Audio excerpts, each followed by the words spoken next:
The scholars, in looking at this verse, when they saw the reference to the dog as a guard dog there, they use that as the basis of justifying the use of guard dogs. Now, there are hadiths which, where the Prophet ﷺ had said, for example, hadith in Sahih al-Bukhari, where he said, whoever keeps a dog for other than farming, sheep herding, or hunting will have 2 qirats decreased from his good deeds daily.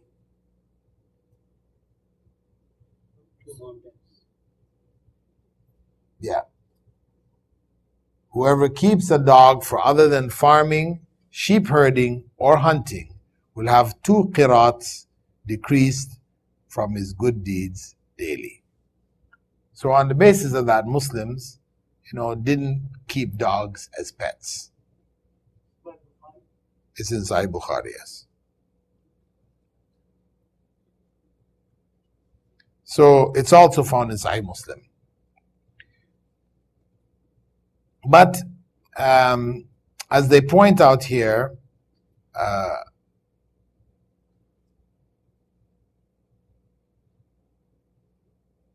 if it is permissible to keep a dog, for farming, right? To keep a dog to protect animals, cultivation, and for hunting, which are secondary human needs, then logically to keep a dog to protect human beings is even more acceptable in that sense. Also, keeping a seeing eye dog, for example, where a blind person benefits from the dog.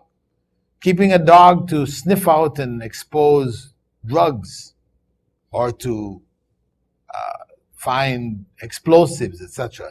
These are all legitimate uses for a dog, where Allah has given the dog, a certain sense of hearing, a certain sense of smell, which is beyond the abilities of human beings.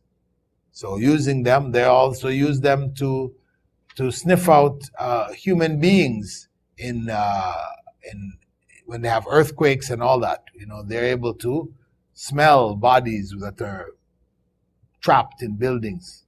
So using them for these purposes are legitimate, though they're not specifically mentioned by the Prophet Muhammad. Right? But one thing to keep in mind in any case is that Muslims in general have gone overboard in their position on dogs. Right? In that, what Prophet Muhammad had said, if the dog eats or drinks from your plate, pour it out, let him finish eating it, and then wash the plate or vessel 7 times using clean earth one of the times. Now that's for a vessel from which you eat. If a dog licks you, do you have to go wash your hand 7 times, one time with dirt? No. No, it's not required.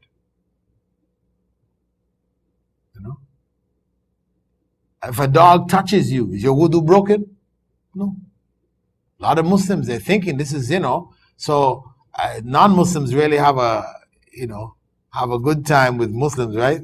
They say, you want to see Muslims run? They bring their dog out. Muslims are running in all directions, right? We've gone overboard with the dog. What Islam specifically instructed, because this has to do with the food you eat. Of course, for the Westerners, they kiss their dogs and all kinds of things. Okay, that's their business. Okay, we're not going to be kissing any dogs. But the point is that other than that, where it has to do with the possibility of transference of something, because why this has been prohibited for us? Because there's some danger there. There's some danger. So this is why it's been prohibited. But beyond that, we don't need to spread it out to people say, well, okay, if the dog's saliva is this, well then the saliva is a product of his body, and so is the hair, and so is his smell, and So no, we've gone to extremes. We've gone to extremes. It's okay if your non-Muslim friend has a dog for you to pat the dog. It's okay. Doesn't break your wudu. It's all right.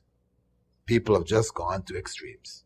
They haven't found out specifically the harm that comes from the saliva of the dog. They haven't found it.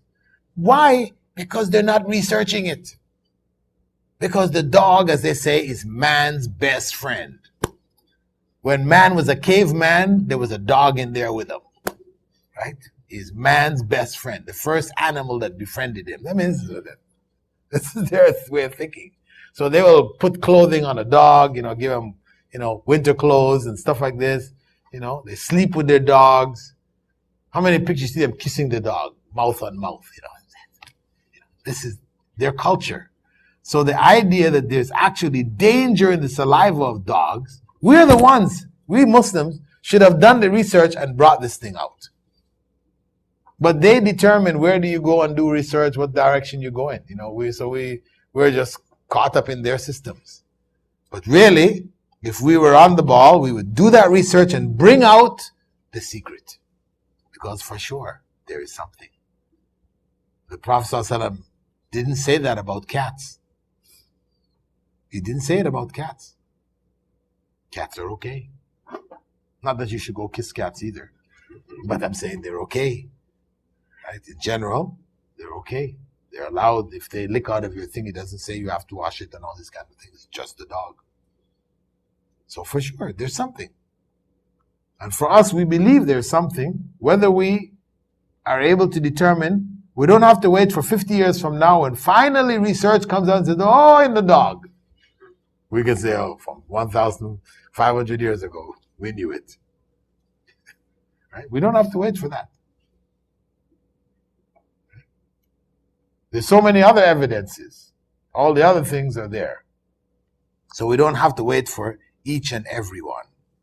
سبحانك اللهم وبحمدك نشهد أن لا إله إلا أنت نستغفرك ونتوب إليك.